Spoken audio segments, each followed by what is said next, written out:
Apakah kamu termasuk orang yang sulit banget nolak permintaan orang lain?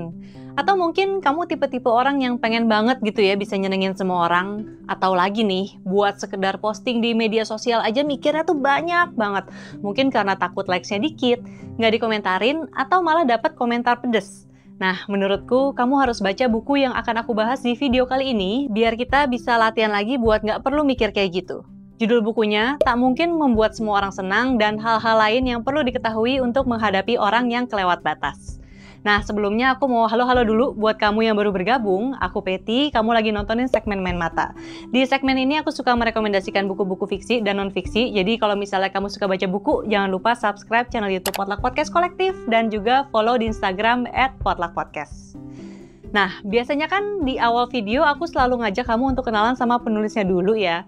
Tapi sayangnya saat aku lagi mencari informasi terkait penulis buku ini, nggak banyak nih yang bisa aku dapetin dari internet. Jadi kalau misalnya ada dari kamu yang tahu tentang penulisnya, nanti ceritain juga ke aku di kolom komentar.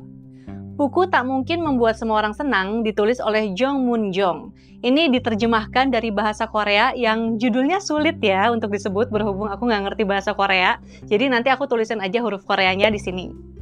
Nah, buku ini juga udah diterjemahkan ke dalam bahasa Inggris dan bahasa Indonesia, yang bahasa Indonesianya ini diterjemahkan sama Ling Liana dan diterbitkan oleh Gramedia Pustaka Utama tahun 2019. Buku ini tuh menarik banget ya menurutku karena dia tuh bukan bikin kita jadi nggak peduli sama orang lain, tapi justru bikin kita menghargai diri sendiri tanpa bikin orang lain juga sakit hati. Nanti akan aku ceritain lebih detail nih soal ini sambil kita ngebahas bukunya. Jadi, Tak Mungkin Membuat Semua Orang Senang terdiri dari 5 bagian yang ditambah dengan 7 halaman prolog. 5 bagian ini terdiri dari ini. Yang pertama, tidak perlu menjadi orang baik. Lalu, dunia akan terasa lebih baik jika kita tidak bersikap pasrah. Kemudian, cara-cara mengekspresikan diri. Yang keempat, membiasakan diri tidak terpengaruh komentar negatif. Dan yang kelima, cara menghadapi orang kasar dengan senyuman.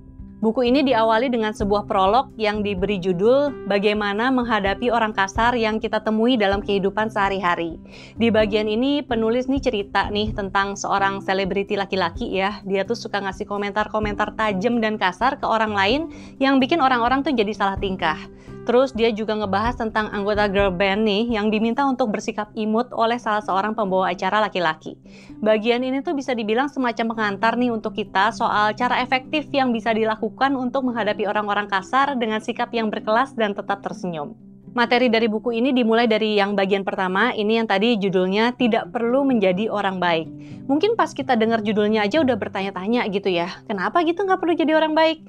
Nah, penulis nih membagi bagian ini menjadi 13 bagian yang lebih kecil, terus menurut penulis ada beberapa kondisi di mana mendingan kita tuh nggak usah jadi orang baik, soalnya mungkin aja malah kita yang dirugikan dari perlakuan tersebut. Masuk ke bagian kedua dari buku ini, judulnya Dunia Akan Terasa Lebih Baik Jika Kita Tidak Bersikap Pasrah. Di sini ada 10 bagian kecil-kecil dan penulis nyeritain kalau sikap pasrah tuh justru bisa menimbulkan hal-hal yang kita nggak kehendaki dan malah bikin kita jadi semakin peduliin orang lain. Kemudian masuk ke bagian ketiga, ini menurutku bagian yang paling relate ya, karena penulis nih memaparkan 10 bagian kecil yang bisa membantu kita untuk lebih berani mengekspresikan diri. Nah, dari prolog dan 3 bagian pertama buku ini aja aku rasa cukup sih untuk bikin kamu mulai tertarik nih baca buku ini. Apalagi di zaman sekarang gitu ya, rasa-rasanya kayak pekerjaan dan kewajiban tuh selalu menuntut untuk bisa diselesaikan semua dengan cepat. Jadinya kita jadi pengen bisa ngerjain semua supaya orang-orang juga seneng, entah itu bos kita di kantor, orang tua di rumah, atau pasangan, atau mungkin ya dosen kuliah juga ya. Jadi dunia tuh sekarang seolah menuntut kita untuk menjadi sempurna dan kita bisa ngasih yang terbaik untuk semua aspek dalam hidup kita. Alhasil, kadang bisa aja kita nggak sadar nih kalau ternyata selama ini kita lagi menghadapi orang-orang yang kelewatan. Kita mungkin cuma bisa diem, tapi tetap sambil mikirin kata-kata mereka yang mungkin jahat, ya dan siapa sih yang pengen dimaki-maki ya kan? Sebelum kita lanjutin ceritanya, lihat aja nih komentar para pembaca di Goodreads yang ngerasa terbantu dari baca buku ini. Oke, sekarang kita lanjut ke bukunya lagi. Jadi bagian keempat dari buku ini, judulnya tuh Membiasakan Diri Tidak Terpengaruh Komentar Negatif. Judul babnya aja tuh kayaknya udah menggambarkan isinya banget gitu ya. Bagian ini tuh dibagi lagi menjadi 10 bagian kecil yang ngebahas apa saja nih yang penulis lakukan untuk menghadapi orang-orang yang suka berkomentar negatif kepada dia dan kejadian-kejadian yang bisa aja membuat kita berada di posisi yang tidak menyenangkan karena adanya komentar negatif itu. Terus ditambah lagi kan adanya media sosial gitu ya, kita semua juga pasti tahu lah mulut netizen itu kan lebih tajam ya dari silet.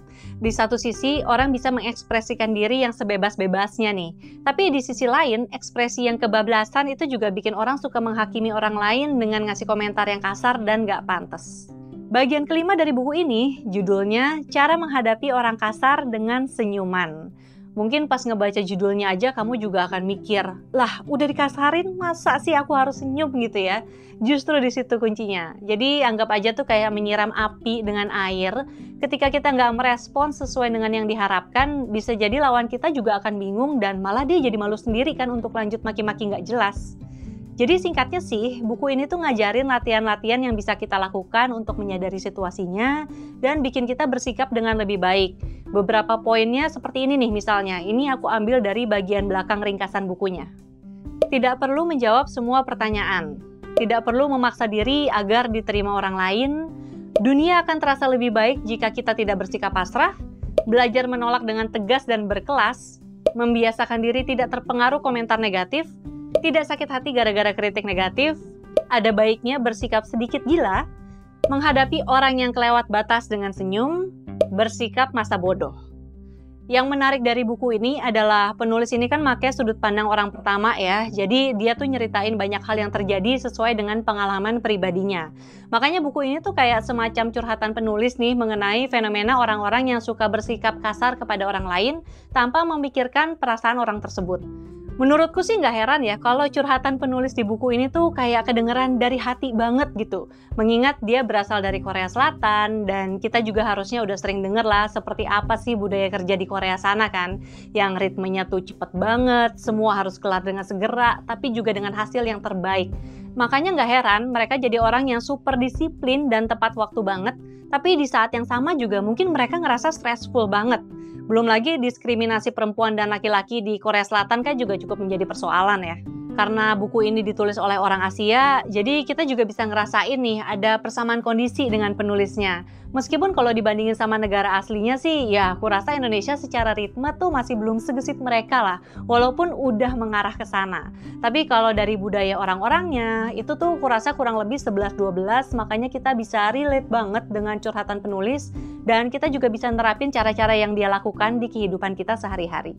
Buku ini bisa jadi batu pijakan buat kita menjadi orang yang gak gampang ngiyain semua permintaan orang lain, biar kita ngelatih diri juga nih untuk gak terpengaruh sama omongan kasar orang-orang yang gak peduli sama perasaan kita.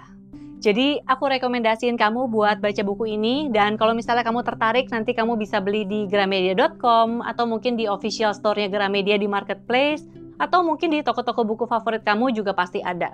Dan ingat untuk selalu beli yang original, jangan bajakan. Oke, sekian dulu video kali ini. Terima kasih sudah menonton. Kalau misalnya kamu suka dengan videonya, boleh di-like. Kalau tidak suka, di-dislike juga tidak apa-apa. Tapi kalau kamu merasa video ini bermanfaat, share videonya ke media sosial biar teman-teman kamu yang membutuhkan juga bisa menonton. Dan terakhir, jangan lupa subscribe channel YouTube Potluck Podcast Kolektif. Tekan tombol notifikasi biar kamu gak ketinggalan kalau ada video terbaru. Kemudian follow juga di Instagram @potluckpodcast. Sampai jumpa lagi. Dadah!